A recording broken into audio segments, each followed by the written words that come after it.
Welcome to SeeWolf Farms. I'm Sandy Ryan. This is my first ever YouTube video that I've created, but we just got the D-S Livestock handling system for our goats, and we are extremely excited. But being the engineers that we are, we said, hey, we need to go and dry fit, set this up, make sure we knew what we were doing.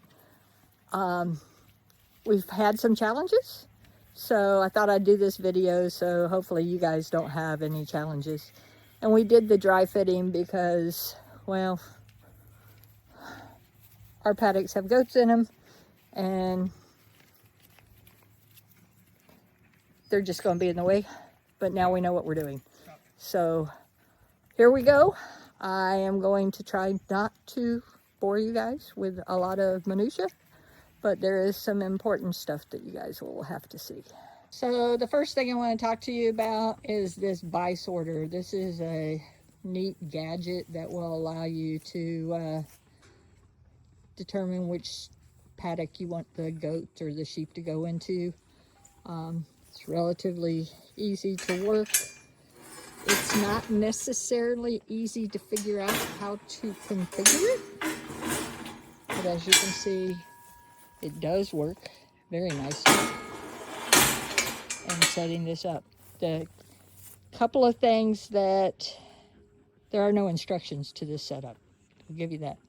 You got to deal with everything on the video or on the photos that are on the website.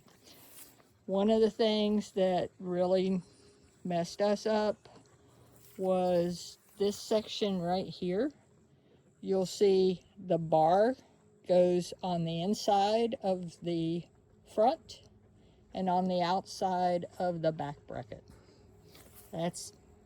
They do the same thing down at the bottom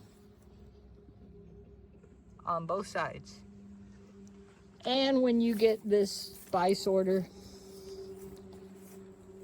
you see the door, that's easy to understand, and you see the back support, but you wonder what's going on with the sides.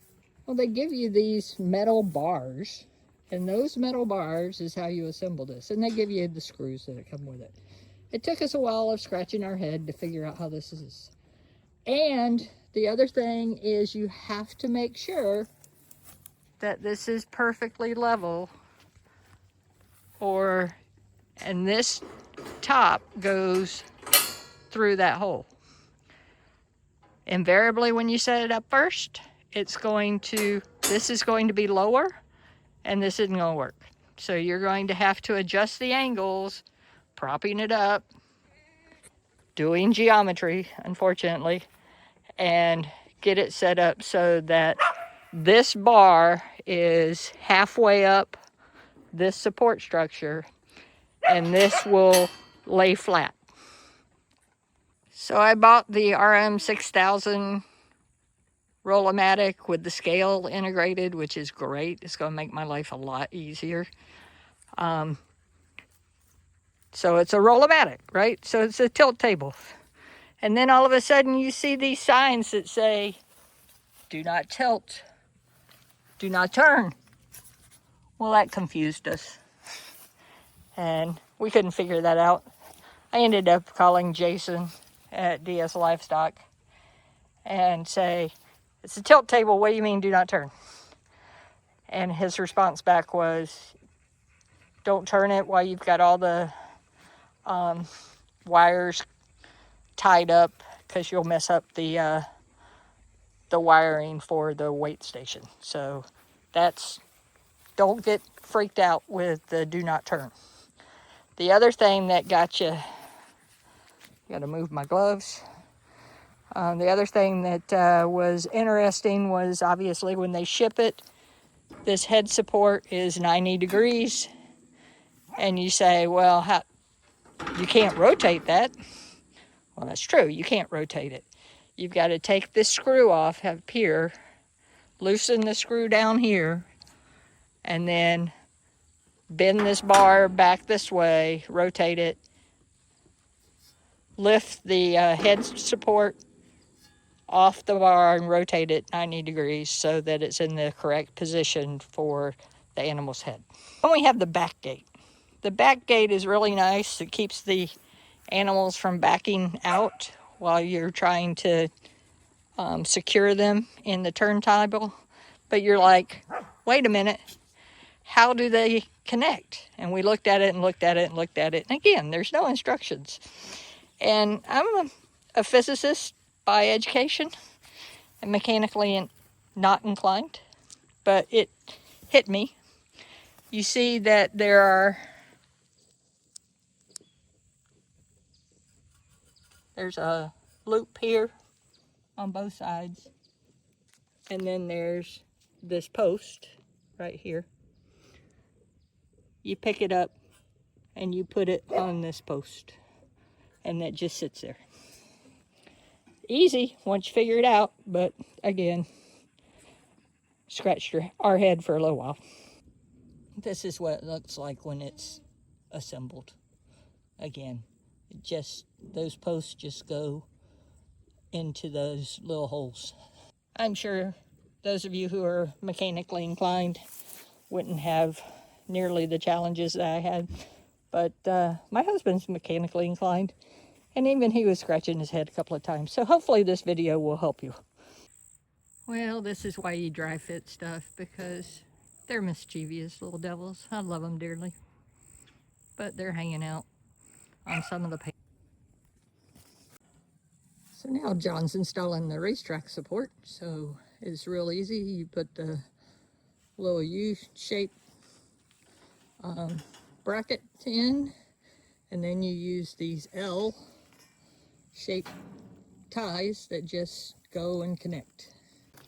So it always helps to get one end situated and aligned, and then you can get the other end that has to connect.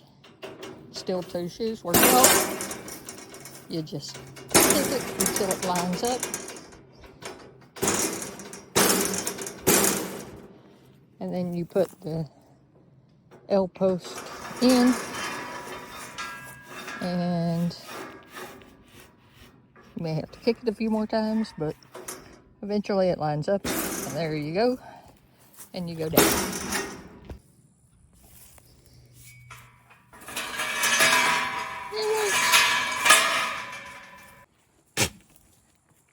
Well, the last head scratcher was the gate. First and foremost, the gate attaches to the rest of the handling system with these two T-posts, which are different than the L-posts that I showed you before. The other activity is you have this rotating arm here, and it's actually got two slightly different sizes on each end. So you have to have the wider side towards the gate itself, or these spacers, which go in the second and third hole, don't fit. And the way this works, this gate works, is you just pick it up here, rotate it, it swings out, and you can see that it comes out the back a little bit. No worries. The goats have decided they wanted to check out the system, and they seem to like it. They're being very inquisitive. But this is Sandy Ryan at SeeWolf Farms. Thanks for coming along on this journey with me. I hope you learned something. Maybe it makes your installation of the D-S Livestock handling system easier. Please hit like and subscribe.